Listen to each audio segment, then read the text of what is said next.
Друзья, всем привет! Паша на связи. Киев, Украина. За окном у нас 23 апреля. И я нахожусь в Днепровском районе, недалеко от Радужного массива. Может быть, это и можно назвать Радужным массивом. Какой у меня на сегодняшний день план?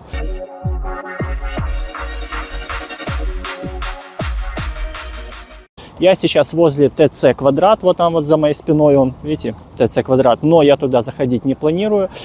План такой и маршрут такой. Сейчас прохожу мимо авторынка, захожу к озеру в сторону Радужного массива и постепенно двигаюсь вдоль озера, показываю достопримечательности, смотрим интересные места, смотрим, как живет Киев, смотрим, как проводят свой будний день, а на часах сейчас около 4-5 часов вечера люди, и подходим к рынку. Если мы подходим к рынку с опозданием, да, уже конец дня как-никак, то мы влетаем в магазин новый, только что открывшийся Фора, только что построившийся, это такого местного разлива. Я посмотрел на Google карте, там просто хвалебные оды ему поют. И вот я хочу посмотреть, как выглядит магазин, которому поют хвалебные оды, который только-только открылся и который еще не замыленный, в котором, по сути, еще не испорченные люди, не испорченные кассиры, не испорченная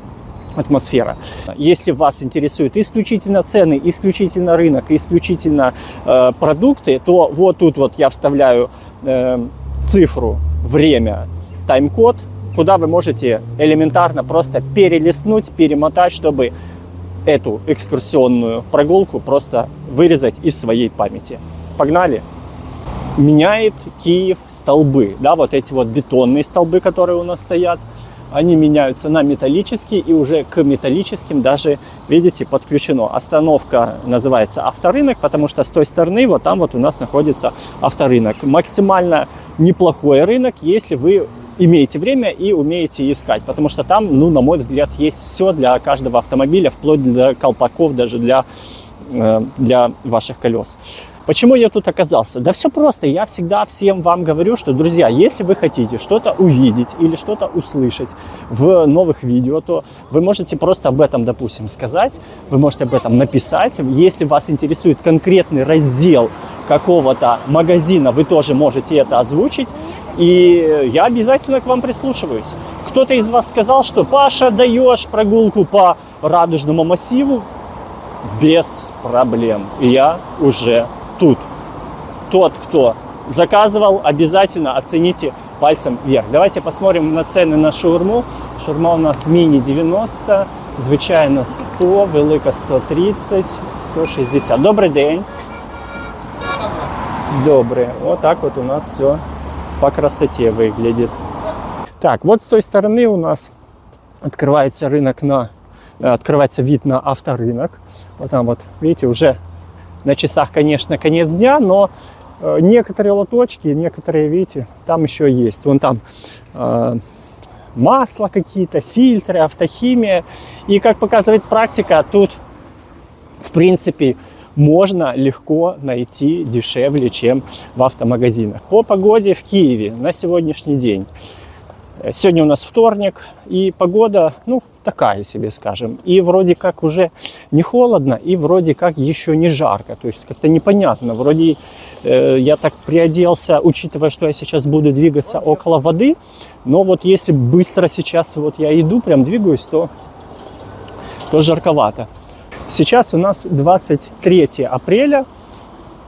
Шиномонтаж, он не пользуется столь огромной популярностью, как перед зимой. Потому что зимой, когда сразу бахает, допустим, низкие температуры, то, конечно же, люди просто выстраиваются в огромные очереди. А весной люди могут кататься на зимней резине еще и до мая, а то и до летних месяцев. Я сам, лично говоря, даже еще и не запланировал смену зимней резины на летнюю. Не знаю, посмотрим. Так, он уже спереди, уже вон там вот спереди мы видим, собственно, то, куда мы идем. Давайте спросим, почем тюльпанчики. Добрый день, а в яку ціну тюльпани у вас? 10 гривен штучка. 10 гривен штучка, понял. 10 гривен штука, один тюльпан, ну, в принципе, могло быть и дешевле. То есть сейчас уже такой ажиотаж, я бы так сказал, что он немного прошел, и сейчас тюльпаны можно найти и по 5, и по 6, и по 7. Ну, средняя цена, я бы даже сказал, наверное, 8 гривен. Если вы не ориентируетесь, не понимаете цены, которые я называю, вы можете легко делить на 39, получать в долларах, или делить на 42, получать в евро. Друзья, благодарю каждого из вас, кто смотрит мои видео, ставлю каждому из вас респект, кто проявляет активность, кто ставит лайк, может быть даже авансом, да, вот прямо сейчас, не досматривая видеоролик до конца, вы можете сразу прожать палец вверх, такую вподобаечку поставить. И каждому, кто подписывается, потому что каждая ваша подписка, это, конечно же, мотивация, это стимул, это помогает в развитии канала. Так, друзья, вот, собственно, куда я и шел. Я шел в район массив Радужный. Он называется Радужный. Не буду сейчас вдаваться в историю. Кто захочет, откроет Google. И кто захочет, почитает. Единственное, могу сказать, что вот этот массив, который, ну, по сути, начинается вот за этим озером, там,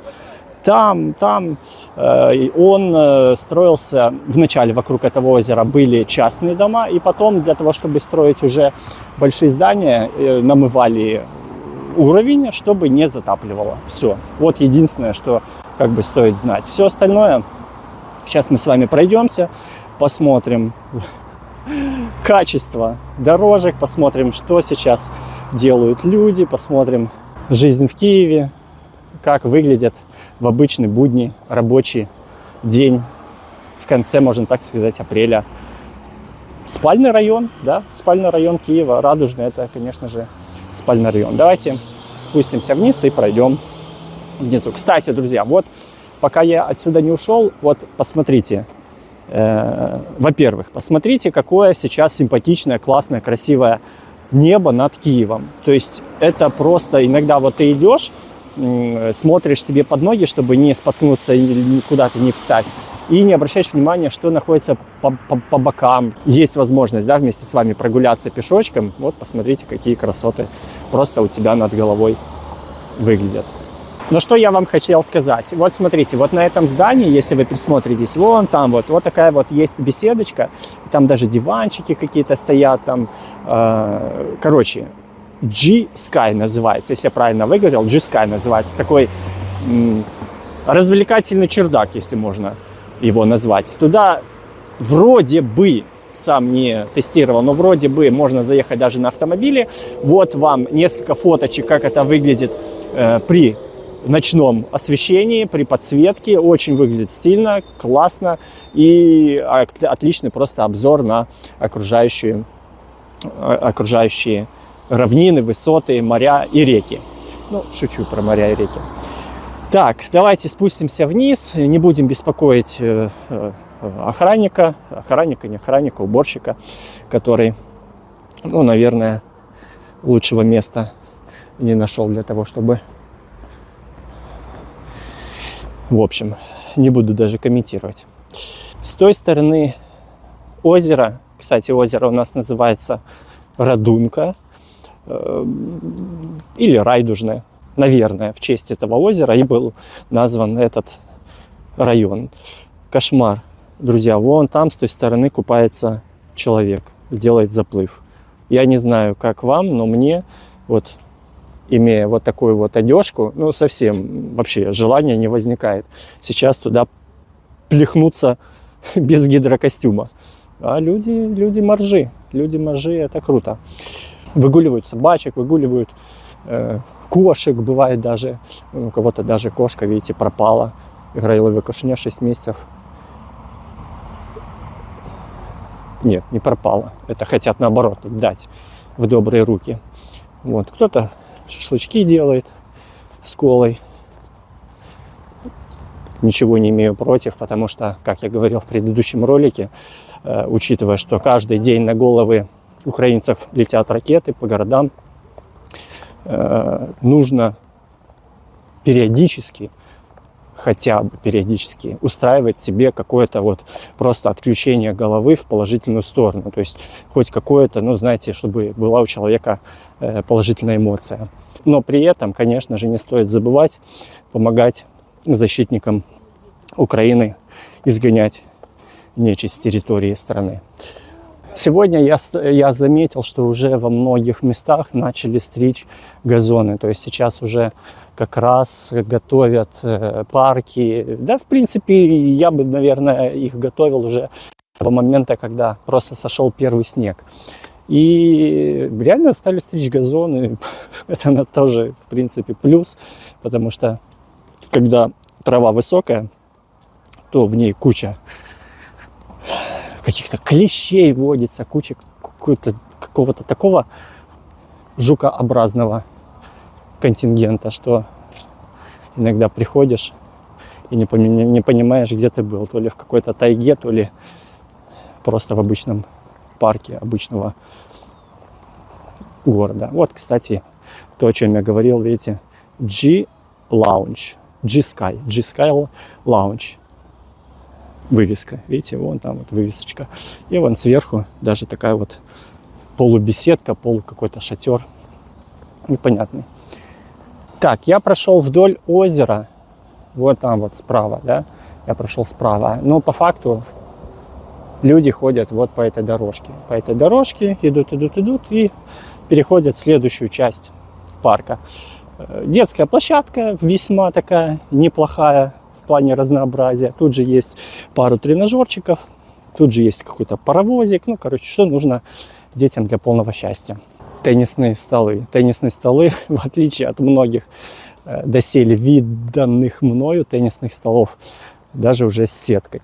Потому что обычно люди приходят, сетки нету, и начинается беготня. Да? То есть или нужно ждать какого-то человека с сеткой, или просто не играть. Потому что сетка важное значение имеет. Вот тут вот видите у нас шашки, шахматы, то есть столы очень удобные.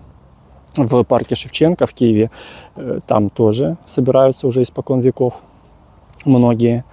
И вот все любители, 4 стола у нас есть, 1, 2, 3, 4. Тут кто-то даже выгравировал, да, вот надписи, потому что они задуманы были без цифр, без букв, чтобы записывать сразу свои хода. И вот люди играют. Видите?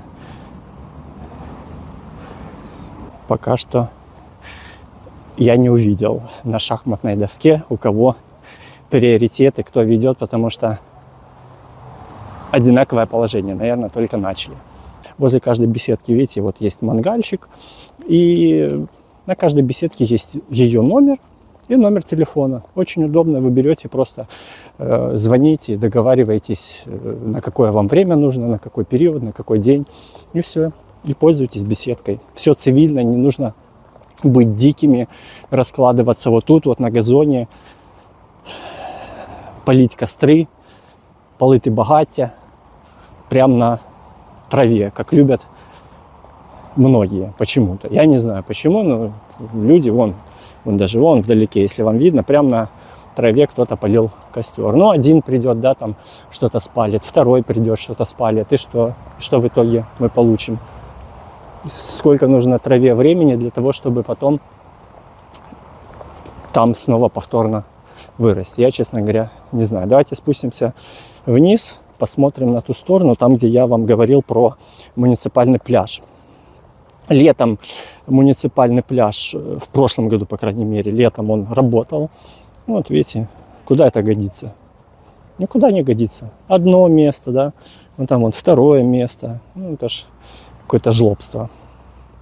Вот такие вот, не знаю, как их называют, такие черные утки небольшие, очень смешно крякают, очень громко, очень звонко. Кто знает, напишите в комментариях, как эту птичку называют. Она очень громкая, просто такая писклявая птица. Я, честно говоря, не помню, как ее зовут. Вот с таким вот пейзажем, вот с таким вот отличным видом, посмотрите, как можно не наслаждаться, как можно не приостановиться на минутку, на 2, на 3, на 10 и не понаблюдать за водной гладью. Вообще штиль, полнейший штиль. И я думаю, что для рыбаков это только в плюс.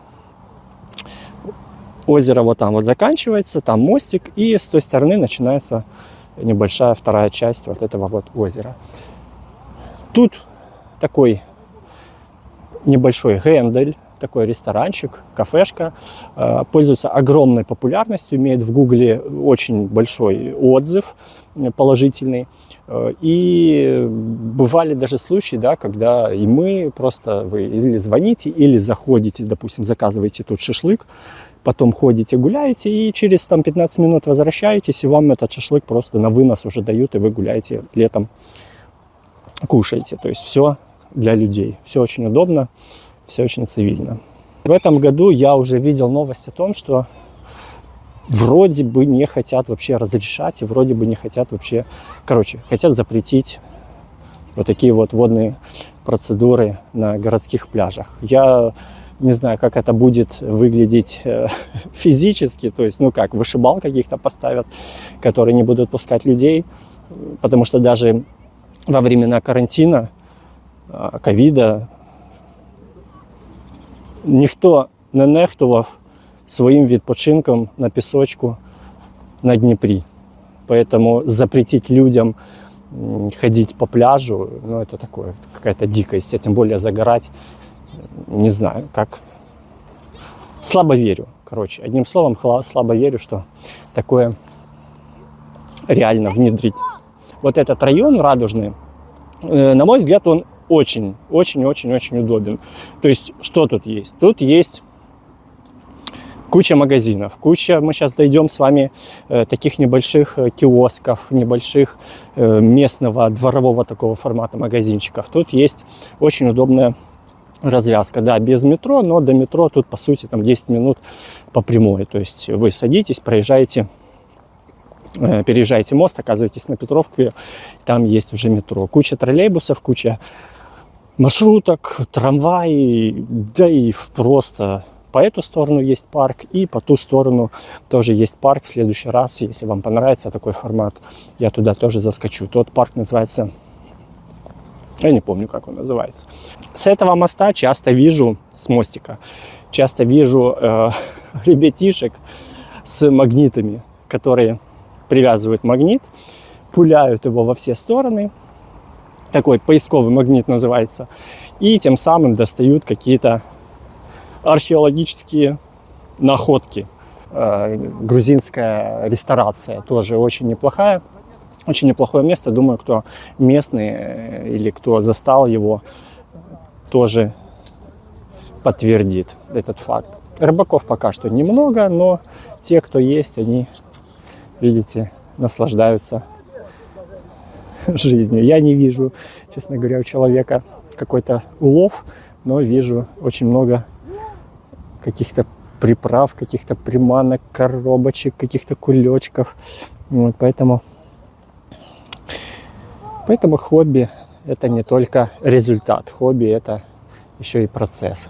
Когда человек катается на велосипеде, да, то ему не важно, что он должен доехать из точки А в точку Б.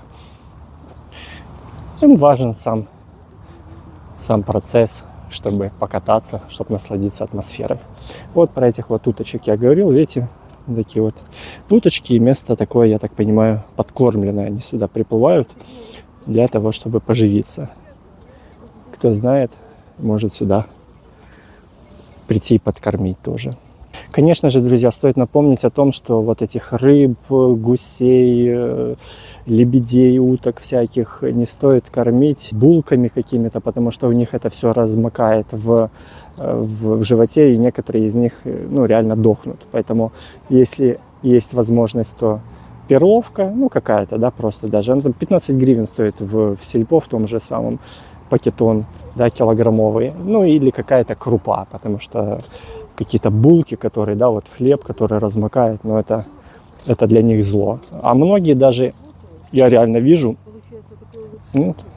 эти улов такой нормально, целая банка. Будучи ребенком на даче, мы такую рыбу, которую я вам показал, килька, не килька, не знаю, по размеру реально килька какая-то, мы ловили таким паукообразным рукообразной сеткой. То есть ставится, ну, где-то метр на метр такой каркас металлический делается сеткой, ну, как марля, не сетка даже, а марля, такая очень-очень маленькая. Этот каркас привязывается с 4 углов веревочками, и к нему, ну, и какой-то дрын. Все, вы ставите на небольшую глубину, там, допустим, до полуметра. Хорошо, если что туда присыпете, рыбки туда заплывают, и вы со скоростью человека-молнии просто дергаете вверх. Если у вас реакция хорошая, то у вас есть возможность что-то вытянуть. Если плохая, ну, как есть. Для детей, думаю, такой аттракцион был вполне хорош. Так, перешел, друзья, я на эту сторону. Пройдемся, выйдем к прорекламированной мною в самом начале форы. Посмотрим, еще должен быть, по идее, рыночек. Ну, а дальше уже по ситуации, так сказать. Друзья, хочу вам напомнить, что на канале вышел не так давно ролик, вышло видео, где я был по моему мнению, на лучшем, реально, друзья, на лучшем рынке Киева, на топовом рынке, на самом огромном рынке, однодневной продуктовой ярмарки. Это ярмарка на улице Ревудского в Дарницком районе. Посмотрите обязательно, потому что, судя по количеству просмотров, вам это нравится, вам такой формат нравится, вам этот рынок понравился. Если вы еще его не видели, то обязательно исправьте эту ситуацию, потому что там есть что посмотреть, там есть что изучить. Мне там нравится, когда классная погода, классные цены, большой ассортимент, классные люди, классные продавцы, не боятся камеры, любят идти на контакт, могут сами рассказать про свой ассортимент, про цены и про все, что вы спросите. Поэтому тому рынку ставим респект и переходим по всплывающей подсказочке или по ссылочке под видео. Летом вот на этом месте, где я сейчас иду, очень комфортно в плане тени, да, когда за окном, допустим, плюс 30 или плюс 40, лупит солнце, а какие-то мамочки там с детьми, к примеру, гуляют. Тут, видите, вот сверху у нас и деревья, ну, то есть тени куча, потому что в отличие от противоположной стороны, вот откуда мы пришли, вон с той стороны, там этих мест с тенью, закрывающих деревьями, там их, ну, просто физически нету. Поэтому вот эти вот 200-300 метров, куда я сейчас перешел, пользуются популярностью именно вот у родителей с детьми. Тут какое-то голубиное царство.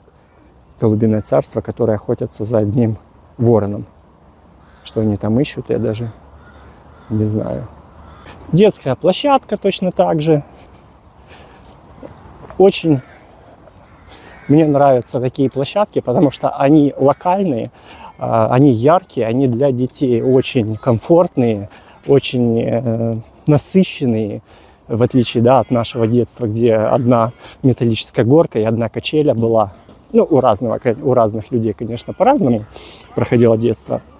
У некоторых это просто крыши гаражов были, но вот такие вот площадки, если за ними смотреть, они, конечно же, вызывают восторг. Не только у меня, но и у всех, кто хоть раз вдавался в детали, что и как тут сооружено. Конечно, Украине еще далеко до каких-то европейских площадок, таких интерактивных, где подводится вода, где какие-то есть крутилки, какие-то нажималки, прям, знаете, такой вот формат взаимодействия, да. Но ничего, маленькими шагами Украина мчится в Европу. Ничего в этом такого страшного нету, если это будет не завтра, а через неделю. Так, поднимаемся наверх. Пройдемся мы немного дворами Радужного массива. Посмотрим, как обстоят дела. И уже наконец-то выйдем. Вот видите, такая вот у нас кафе-ресторан с колонками и с палетами. Место, как мне кажется, для парковки автомобилей. Что-то мне так подсказывает, чтобы сюда заезжало. И вот такой вот местного разлива ресторан, кафе. Вот видите, даже есть и пандус для подъема на коляске. И, ну, не буду туда вламываться, потому что много людей, чтобы не толпиться, не толкаться.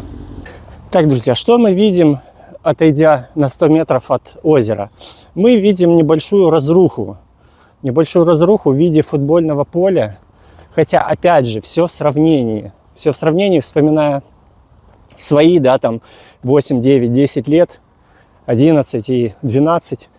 Я не помню, чтобы у нас вообще было нечто похожее. У нас было просто 2 дерева, была стенка гаража и было визуально очерченное расстояние до центра поля. Все, играли, никто даже вообще и не думал жаловаться, целыми днями пропадая на футбольном поле.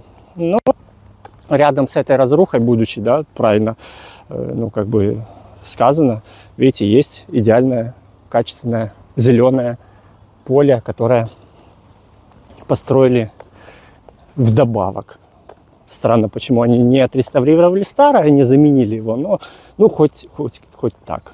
Периодически, когда киевляне идут по городу, они могут увидеть вот такие вот надписи. Это пункт незламности и укрытия. Укрытия – это от ракет, а пункт незламности – это от отключения света. Год назад, когда в Киеве, да и во всей Украине,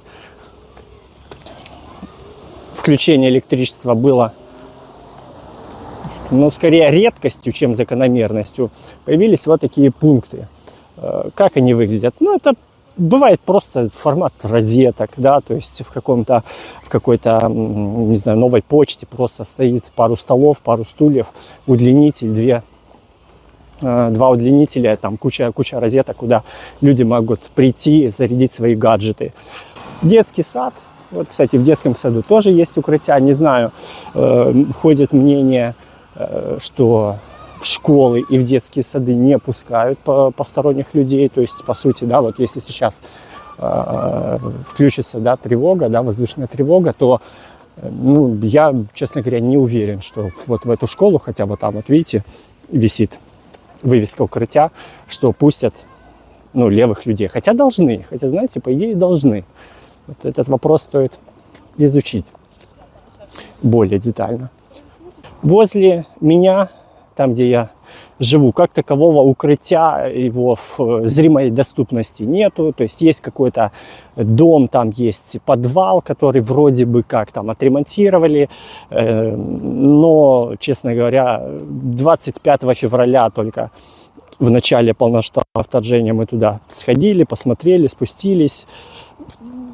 Остались не столь в таком положительном восприятии и как бы больше туда даже и не ходили. У некоторых людей вот реально, да, там, например, на политехе, там реально вообще в округе в 15 минутах ходьбы вообще ничего нету, то есть просто какой-то подземный переход, который длится под проспектом, к примеру, или станция метро, до которой тоже 15 минут нужно топать ножками. Тоже вопрос, куда людям во время воздушной тревоги идти. Ну, короче, вопросов очень немало. Вот я, друзья, иду по Радужному массиву, спальный район. Вот такие вот у нас пейзажи открываются. Не знаю, вот что стоит, смотрите, что стоит вот на этой площадке просто или ее всю завалить песком, или высадить нормально траву. Потому что вроде бы как и качели новые, и карусель новая, там и даже песочница есть новая, но выглядит это просто как бы ужасно. В каждом дворе, конечно же, есть своя площадочка, но как-то это іноді виглядає сумно. Спереди, справа, вот там вот мы сейчас подойдем, посмотрим, есть бювет. Такой, знаете, прокачанный бювет. Я почему-то всегда думал, что бюветы, они даже при отключенном электричестве, они работают. Но, оказывается, не всегда. И вот когда в Киеве отключалось электричество, то некоторые бюветы, они просто физически не работали. Почему? Потому что там внутри насос, который качает вам воду, да, это ж не ведро в колодце. Там внутри насос, который качает вам воду, и когда вы нажимаете кнопочку или нажимаете штурвал, рычаг, то эта вода, по сути, поднимается вверх. И когда нет электричества, то этот насос должен от чего-то работать, или от генератора, или от какого-то дополнительного электричества. Вот этот бювет более прокачанный чем? Тем, что тут не нужно никакие рычаги. Вы просто нажимаете, по сути, вот эту кнопку, не буду сейчас нажимать, потому что у меня ни бутылки, ничего нету. И все, и начинает течь вода. Новый бювет, вот видите, вот такие вот у нас характеристики. Даже есть сертификат анализа с номером телефона. С одной стороны, вот такие вот районы, вот такие вот дворики, они хороши тем, что они локальны. И в каждом из, ну, по сути, вот такого вот дворика, ну, такой вот, каждый себе, по сути, хозяин. Но знали бы вы, сколько, в частности, вот тут вот по вечерам проходит дебошей, собираются люди в общественных местах, начинают распивать спиртные напитки, начинают петь песни какие-то. Это просто трэш. Это трэш еще тот. Вот какая-то новая площадка. Ну, вроде бы визуально новая площадка. Скорее всего, ее построил вот этот вот отремонтированный, отреконструированный магазинчик. Потому что я, честно говоря, не помню эту площадку ранее. Большая площадка, ничего не скажешь. Вот и есть и для маленьких детишек, вот они могут вот тут вот походить, попрыгать. Есть для больших, там есть качели, ну и все вот завалено песочком. То есть очень удобно, не нужно падать на асфальт. Вот этот вот магазин Сельпо, он до недавнего времени, ну у меня день за два, поэтому я могу ошибаться во временных рамках. Он был на реконструкции. Сейчас его отремонтировали, отреконструировали, выглядит он куда лучше, чем до реконструкции. Появляются, начали на улицах Киева, на улицах города вот такие вот поштоматы, эпицентровские и новой почтой. Очень удобно для тех, кто не хочет привязываться к открытым отделениям. То есть вы хоть в 11 часов вечера, когда все отделения уже закрыты, вы приходите вот с этого дома, да, с этого дома спустились, пришли, зашли в приложение, открыли и нужную ячейку и забрали вашу посылку.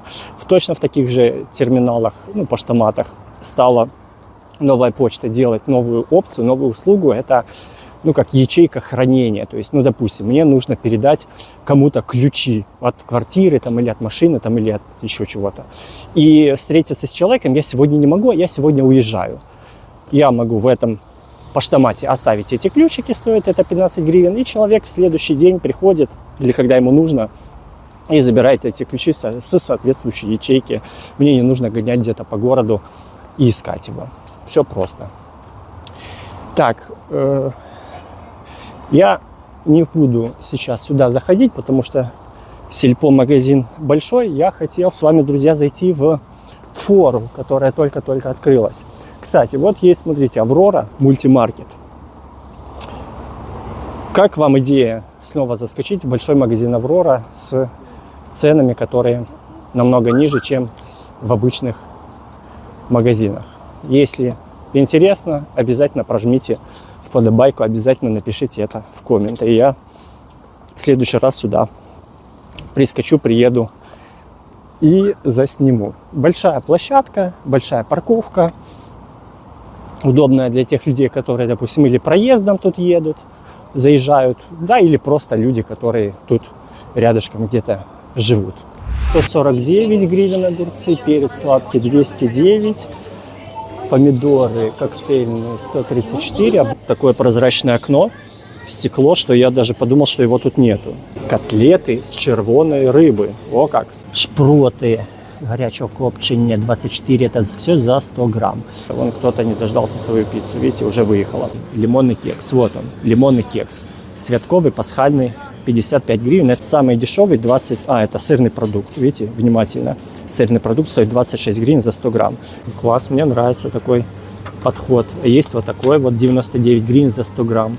Вот такой вот сырок, 3 творога 5% белоцерковских.